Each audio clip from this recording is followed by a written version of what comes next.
বাঙালির আছে হৃদয় ভরা টান আর গলা ভরা গান। ডক্টর ভূপেন হাজারিকা বলেছিলেন, মানুষ মানুষের জন্য আর হৃদয় হৃদয়ের জন্য। কিন্তু আমরা কি সবাই মানুষ? মাইলস্টোন স্কুলের সবাই কি মানুষ? বা মাইলস্টোন স্কুলের আশেপাশের সবাই কি মানুষ?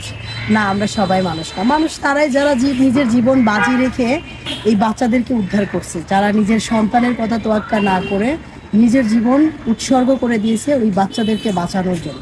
তাহলে অমানুষ কারা? অমানুষ তারাই যারা মানুষের সুযোগ বোঝে, যারা মানুষের দুর্বলতার সুযোগ নিয়ে এই পানির দাম বাড়িয়ে দিয়েছিলেন, আইসিইউ নিয়ে ব্যবসা করেছেন, রিক্সা ভাড়া বাড়িয়ে দিয়েছেন, আরও কত কি। এই যে দুর্বলতার সুযোগ নিয়ে যে মানুষ যে সদ্ব্যবহারগুলো করেছেন, এরাই হচ্ছে অমানুষ। আমাদেরকে মানুষ হওয়ার প্র্যাকটিস করতে হবে। দিনে দিনে আপনার মানুষ হওয়ার প্র্যাকটিস করতে হবে। যদি মানুষ হওয়ার প্র্যাকটিস না করেন, তাহলে একসময় এই ভালো মানুষগুলো যেদিন পৃথিবী থেকে চলে যাবে, সেদিন আর পৃথিবী থাকবে না।